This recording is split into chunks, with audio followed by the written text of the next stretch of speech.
Well, late night in Pasadena, the Bruins will set themselves up for success. Here, I'll tell you how. Against the Arizona Wildcats, this is Locked On UCLA. You are Locked On UCLA, your daily podcast on the UCLA Bruins. Part of the Locked On Podcast Network, your team every day.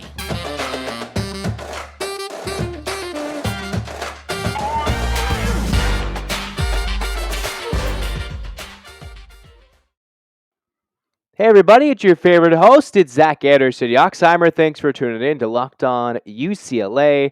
Thanks for making it your first listen each and every day. It's free wherever you get your podcasts. Also on YouTube. Like, comment, and subscribe. Thank you for your support. In the meantime, this episode is brought to you by Upside. Download the free Upside app and use the promo code LOCKED to get $5 or more cash back on your first purchase of $10 or more.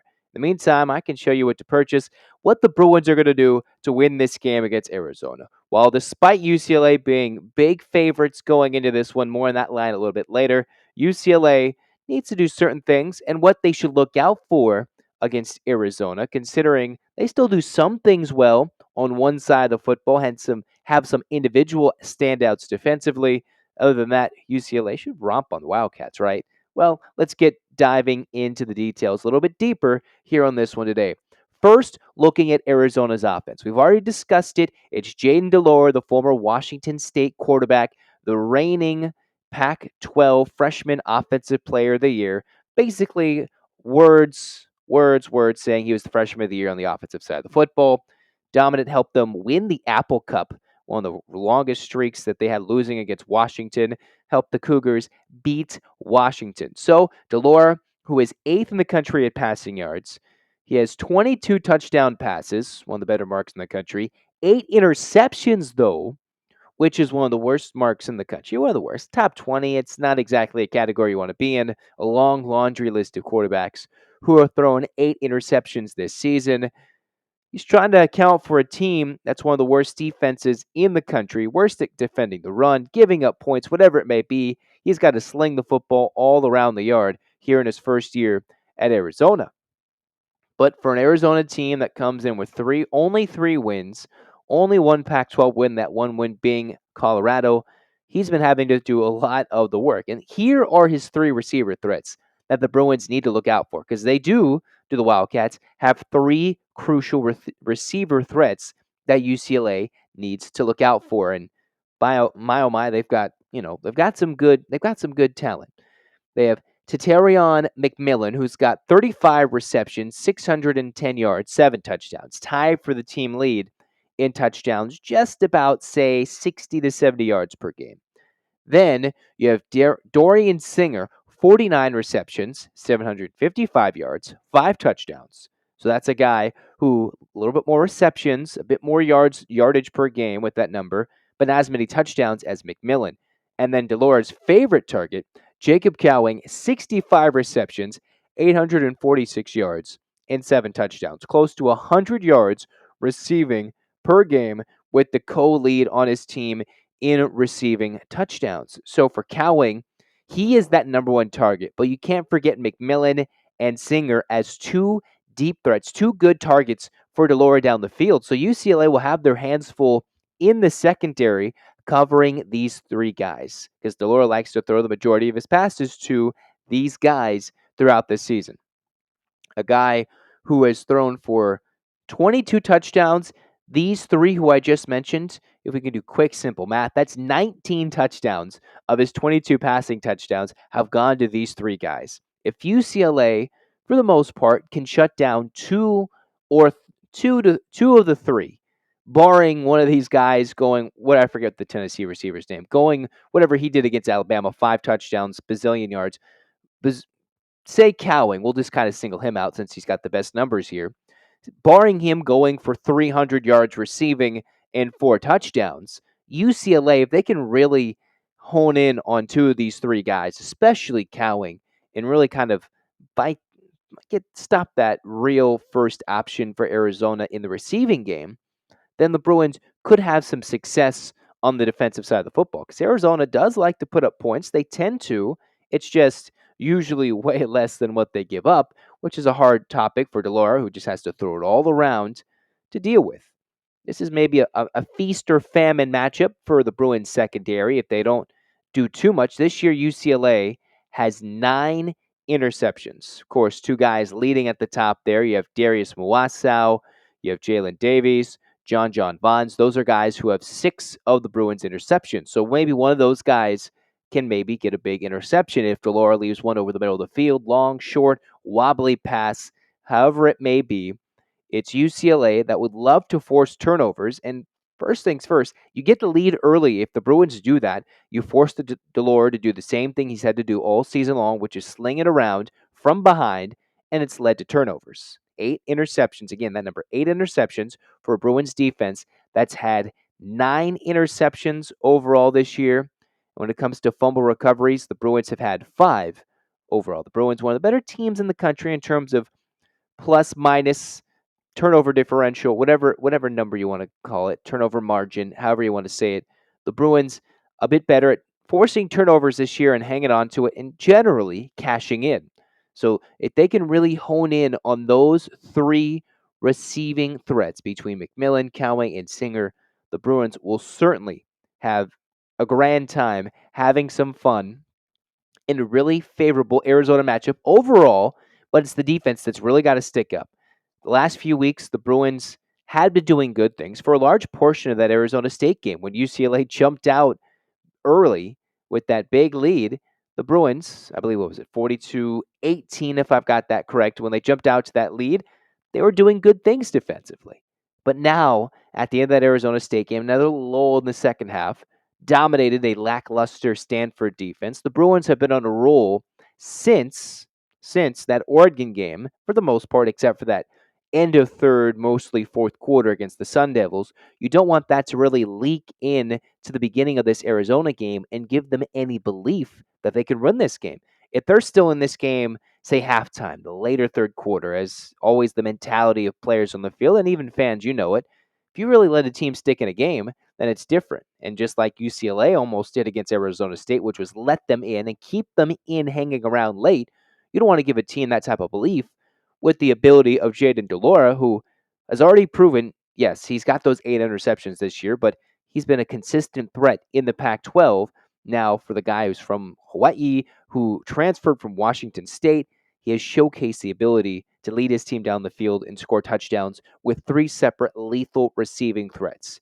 Now, the Bruins don't want to do that. You want to nip in the head really quick, nip in the bud, whatever it is. Stop them immediately. Jump on the Wildcats early. They got to do that. They don't really want to be playing from behind against an offense that if it gets hot, if Arizona's offense gets hot, and if they get, say, all the Wildcats really need is, say, a stop and get that 2-score lead. If that's something that happens, they score, they get a weird random stop of the Bruins, and they go back down and score if their offense is red hot, then you never know how this game can turn out. Very favorable matchup for the Bruins. Again, very favorable, but UCLA's got to really stop 2 of those 3. The game will hinge on 2 of those 3 receivers being stopped and taking advantage of Delora, who's somewhat coughed up the football a few times, more than a few times this season. That's the difference. When it becomes the difference between, all right, the Arizona offense, if they're hot, and if the Bruins go cold for a drive or 2, which they've kind of done throughout each and every game this year, kind of one bit cold, a little bit of a cold stretch every so often, and the Bruins find themselves on the wrong foot. But you don't want to find yourself on the wrong foot with the inflation, right? Inflation has us all thinking about different ways to cut back. For me, well, have I had breakfast this morning? You never know. Inflation rising big time. You don't want to cut down on breakfast. You want to have good food. You want to eat good food. Whether it's driving less, dining out less, like me, and we're buying less from the grocery store, we can all agree there's nothing fun about less. That's why you can start using Upside. Upside is an incredible app for anybody who buys groceries, gas. Everybody, for the most part, buys gas, at least for now, and dines out.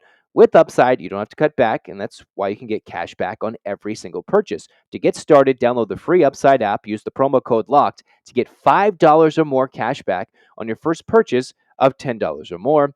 In comparison to credit card reward programs or loyalty programs, you can earn 3 times more cash back with Upside. Just download again the free Upside app. Use the promo code LOCKED to get $5 or more cash back on your first purchase of $10 or more. That's $5 or more cash back with your first purchase of $10 or more using the promo code LOCKED. Go download that free Upside app today. Now cruising on to the second segment of Locked On UCLA. The Bruins, well, they have themselves a very favorable matchup. But as I've kind of done today, really highlight some individual standouts for Arizona. 3 big standouts offensively in the receiving game. Defensively, there's really one guy I really circled in on, which is Hunter Nichols. He is a guy that's got 4.5 sacks, 7.5 tackles for loss, a couple of forced fumbles, a couple pass breakups, and individually is a guy to look out for that could be a wrecking force if he gets in the backfield and gets to DTR, and especially if UCLA's running game, which depending on who's in the backfield, heard Charbonnet's been a bit back in practice now, but again, the question mark is, will he and who will suit up for the Bruins as a running back? Could it be Kaz Allen going back from receiver to the tailback as he had a great week last week, a big carry for a touchdown, but even Kaz Allen almost coughed up the football against the potential Hunter Nichols, who's already forced a couple fumbles and hit the ball hard and gets on the ground running. It is what it is. That is the lone standout for an Arizona defense. That is the 4th worst scoring defense in the country. One of the worst teams, top 10 worst team in the country at defending the run. Again, it's been harped all week. UCLA's health in the running back room. Even if Kaz Allen is ready to go and he gets to switch back over to running back for a game, the Bruins could and should have some success, although you're not sure if you really want to wear down Kaz Allen, as last year he went bonkers against USC in the Coliseum when the Bruins just put up over 60 points against the Trojans, with that matchup looming in the following week, albeit if you have to use Kaz Allen 1 week to give Charbonnet that extra rest he needs to recover and be prepared for the USC game, you certainly would love to do that, right? You certainly would love to do that, but in a premium matchup where UCLA should be able to run the football over the Arizona defense, for Kaz Allen, who has fumbled, for Dorian Thompson-Robinson, who in his career, not so much this year, but in his career, has fumbled. Maybe it's Hunter Echols who's the guy that might stop Dorian Thompson-Robinson, or maybe if he's going to hurdle a guy as DTR, as I said in the most recent pod, and as he said earlier this week in comments to the media after practice, kind of give away some secrets in terms of hurdling. Although if DTR is the only guy in the backfield that's expected to run, if Kaz Allen isn't shifted to running back this week, or if Charbonnet can't go, or whoever can't go, with everybody seemingly, if you have RB next to your name, banged up and potentially unavailable to use, unknown until game time, UCLA, maybe DTR won't be hurdling as many guys this week as he has throughout the season with so many hurdles, and it always seems to be our thrilling play of the week. But for UCLA, here they are against an Arizona defense, again, one of the worst in the country at scoring defense, one of the worst at stopping the run. And overall, the Arizona defense, 10 sacks. The Bruins, when they've been spectacular, they've kept DTR upright. And overall for UCLA, looking at their numbers, they've only allowed 11 sacks of their quarterback this year. And it's been the Bruins defense that's been feasting in the opponent's backfield. Yes, while the Bruins have had 22 sacks this year, they've had 46 tackles for loss. And I know we already talked about UCLA's defense, but I thought this would be funny to talk about here. The Arizona defense as a whole has 10 sacks.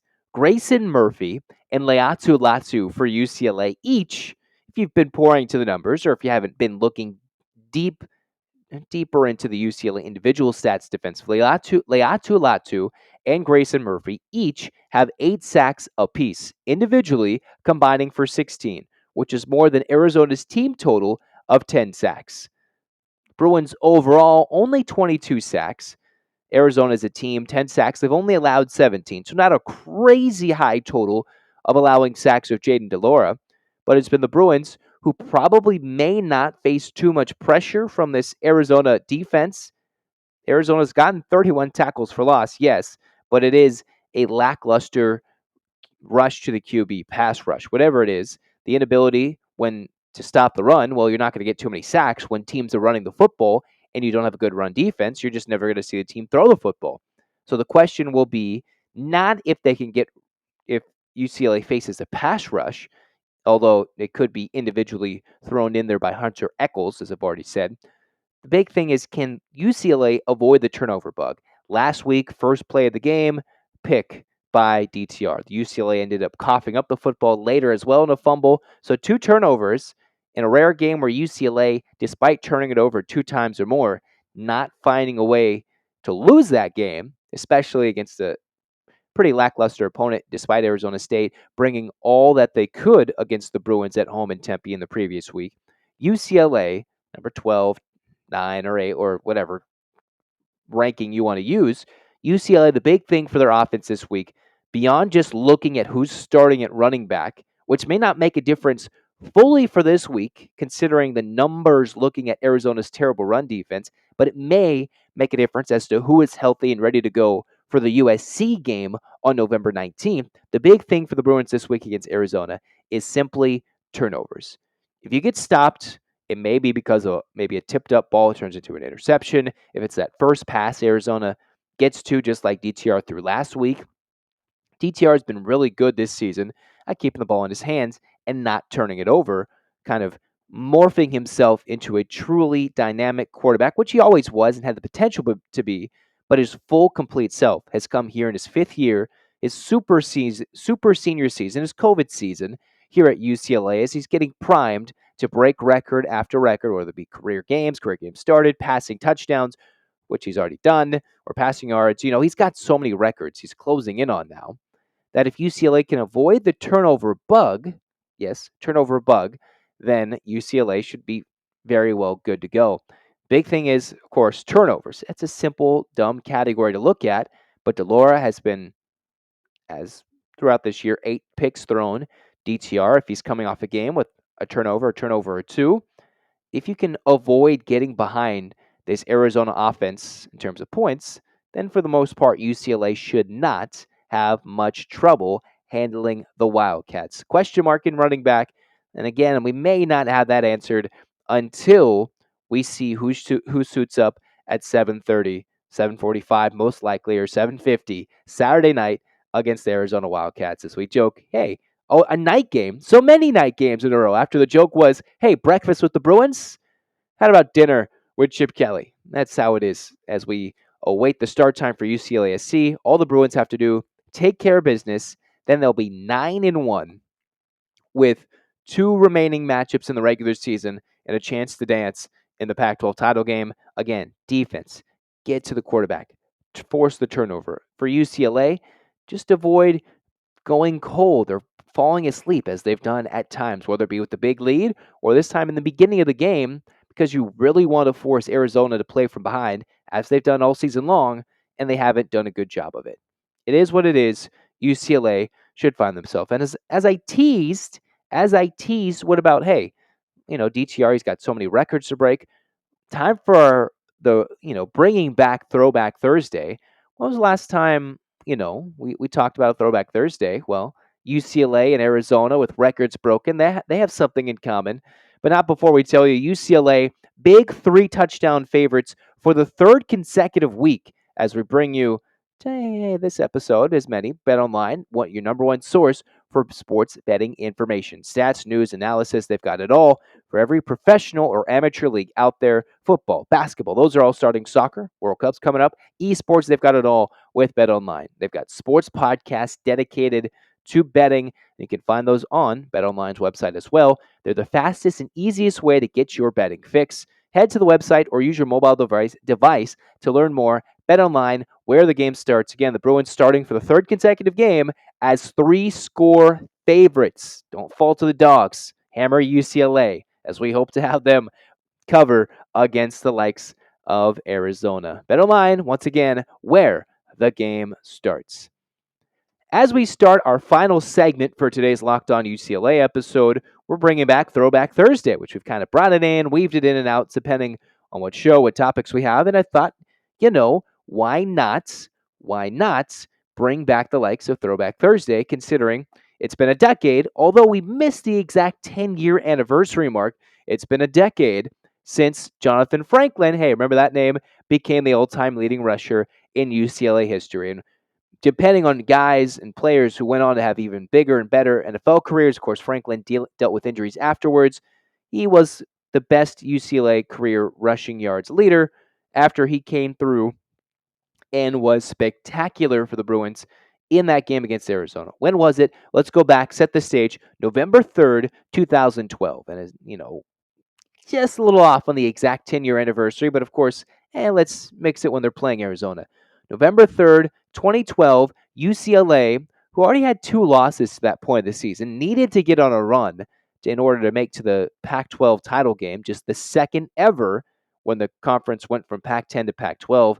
UCLA were the quote-unquote reigning de facto Pac-12 South Division champs, but were looking to win one on their own merit with USC eligible, I believe that year in 2012, to win the South Division. Well, UCLA went on a run, winning 5 in a row, including taking down Arizona in the Rose Bowl in front of a crowd of, here, wait for this, back-to-back weeks, or 2 straight home games, I should say, 81,673. The announced attendance against the Arizona Wildcats. Both teams were technically ranked. Arizona, I believe, as high as 24, UCLA 25. That was a very anticipated matchup against the Cats that night on a Saturday, another late night Saturday in the Rose Bowl. Instead, by the time the first 15 minutes are up, if you remember that early November game against Arizona, it was a laugher. 21-0 UCLA after one.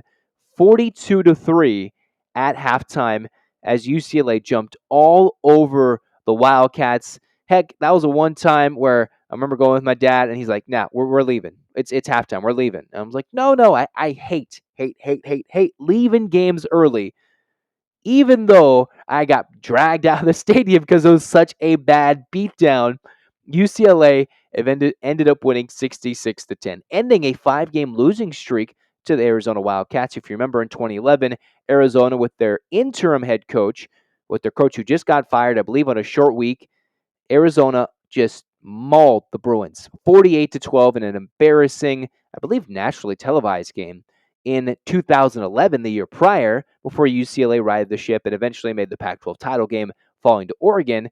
I believe that was the game of the legendary Arizona streaker, too.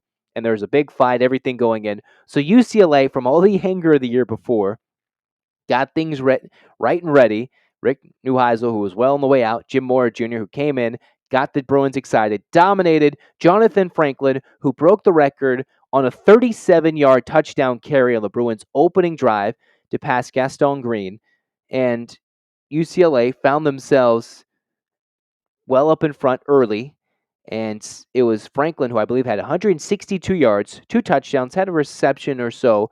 Even Brett Hundley, who, speaking of passing records, had quite a few before DTR broke 1 or 2 of them, had 288 yards, 3 touchdowns. So many touchdowns to go around, you couldn't even go through all of them. UCLA 66-10, Franklin 160 yards overall, plus 162 yards. And they avenged that 2011 loss. And after that touchdown, that infamous timeout called by Jim Moore, so we could all celebrate as he broke the record. I believe the UCLA wore the then Adidas jerseys, where they had the dark all-black uniforms, I think, against Arizona, if I've got that correct. And Jonathan Franklin, what better than to break a legendary touchdown record with a touchdown run and give UCLA a big one? And that was only my second favorite in terms of touchdown runs by Franklin of his career. Of course, the favorite being the slasher baby against USC, slash, let's go, which he got flagged for, but the other being the record breaker, making him the all-time UCLA rushing leader with that touchdown against Arizona. Just thought we'd bring back good memories, good vibes, as maybe, hopefully, UCLA can beat Arizona by a similar scoreline and get some respect from the college football playoff ranking. If you missed the most recent episode, I go a little bit into detail about UCLA's lack of acknowledgement from the college football playoff rankings. That is the most recent episode. If you're looking on the Locked On UCLA podcast feeds, or if you're on the YouTube channel, just go to full episodes and click on that. In the meantime, go make Locked On Sports Today your second listen today. They've got the big take. They've got their take of the day, big game recaps, NBA, LA teams, good, bad, mediocre, whatever it is. They got recaps, stories of the day, players being injured in different sports, players getting named to the World Cup roster, all sorts of things. They got that with Locked On Sports Today. It's free wherever you get your podcast, and it's available on YouTube, just like this one is. Locked On UCLA fans, go hit that subscribe button. Thanks for your support, and as always, Hands up, 8 clap time. And 1, 2, 3, 4, 5, 6, 7, 8, UCLA. UCLA. Fight, fight, fight. Let's go. Let's go. This has been Locked On UCLA. Go Bruins. Beat the Wildcats. 66-10? Maybe. Go Bruins. Let's go. This has been Locked On UCLA.